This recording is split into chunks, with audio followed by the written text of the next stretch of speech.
Special teams, what made you gravitate to that as far as your level of expertise? How did you become a special teams coordinator? So it really started all in high school for me. Martin High School, Arlington, Texas. My mentor, one of my closest friends, Bob Wager. If you know anything, back in the 2007, our high school took special teams very serious and blocked a lot of kicks, had a bunch of returns. It's from the high school level. So then playing and then coaching, starting at the high school level, it was a very important thing for us. And then as we get into it, starting in 2018 at UCF, I'm special teams analyst. Between those two things, it led me to getting here today. People talk about offensive philosophy and defensive philosophy. Can you have a special teams philosophy? Absolutely. So schematically, being multiple, and then also making sure that we're simple in our execution. And then we need guys who are tough, fast, and physical. Speaking of the philosophy, and what's your thoughts on your returners? Do you like to get, your best athletes out there regardless of whether they're a starter or not, or keep those guys healthy? I mean, what's your thoughts on that? The best guys are going to be our returners. I think Kev Coleman, Creed are two guys that just immediately come to mind who have an elite skill set back there that can give us a lot of chance to have success. How did that relationship with Coach Levy develop? How did you end up here? Man, starts back to when I was 19 years old, back in 2008 when we first met, when he was off the field at Baylor. And so you kind of meet those, when you're in college, you kind of meet a bunch of different people and you have a little connection. And so then fast forward, I get into coaching at my high school, and he's now recruiting as a position coach. And that's really when our relationship took off. And just for whatever reason, through many conversations, as I moved and he moved, we always kept in contact. And he was someone who poured into me, one as a player, then two as I started my career in high school. And then once I got into college, he was always a phone call away. So to do this here with him, his first job, means the world to me. Punting was quite an adventure here last year. What's your plan to improve it? We have two guys who have played a lot of college football. Zach Haynes, who just a timing worked out, came from New Mexico State. And then one guy, Nick Barmira. I know he came in as a kicker, but man, he has a really big leg. So they're going to battle it out for punting, and I'm excited to see how it unfolds. Is it a situation where both of those guys could be used and their skill set be used differently, or do you want to have nailed down like one punter? In a perfect world, I'd like to have one, but I mean, if it comes to it and they have the super skill sets that are a little bit different, we'll use both. What have you seen from Kyle Ferry? I mean, he had opportunity early in the year last year and kind of took the bull by the horns at kicker. I mean, what's been your thoughts on him so far?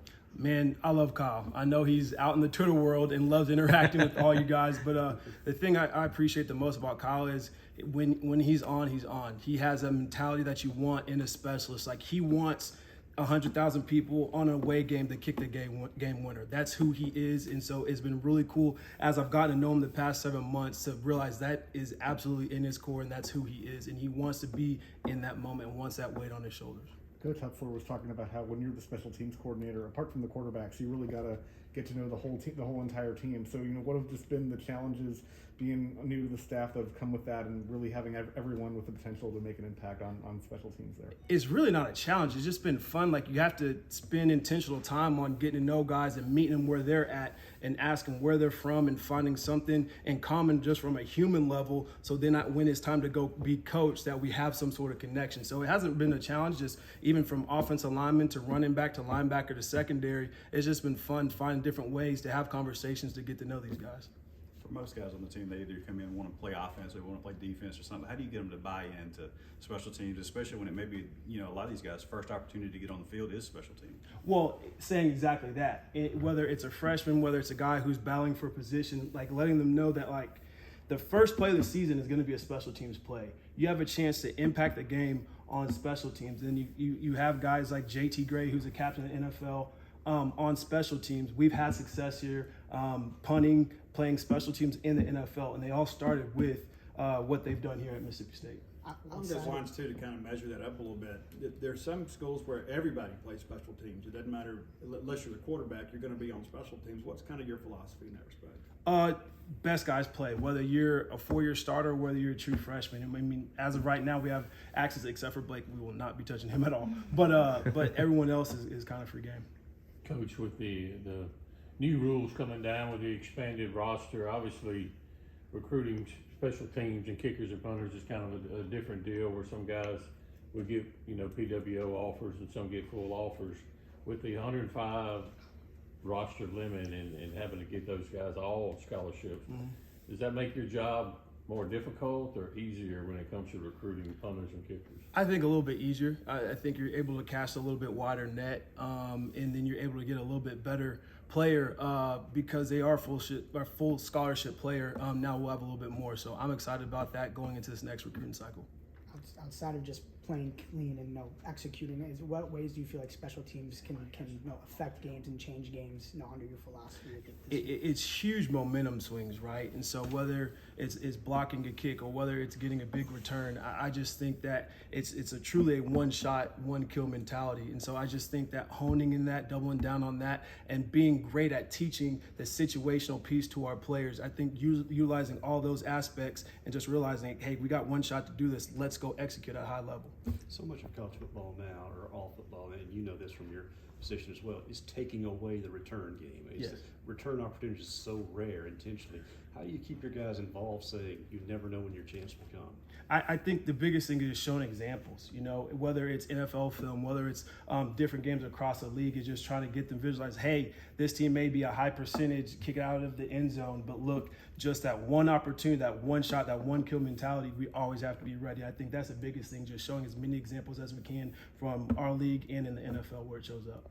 Your thoughts on Ethan Pulliam, obviously baseball guy too, but what's kind of his situation with football? Man, so one thing, before I even get into just the athletic piece, what a great kid and human being. His parents should be super proud of how they raised him. It's a hard task that he has to play two sports, especially in this conference. And I don't think everyone can do it, but he's just disciplined enough and that special of a kid to handle it.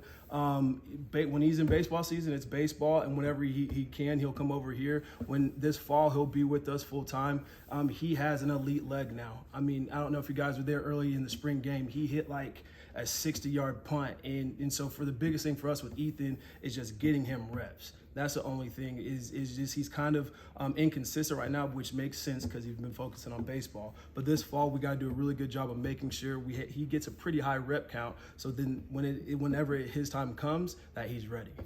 Coach Levy went out and got a director of speed performance in George Beckham, and that's a big part of special teams. Obviously, I mean, what kind of tangible evidence have you seen that's grown maybe from the spring to now in your guys? The speed numbers have just starting out when we first got here, through winter workouts, through spring, and then through summer, seeing just you have those big skill bodies, the tight ends, linebackers, our receivers, running backs, seeing those numbers show up and start to increase a lot more.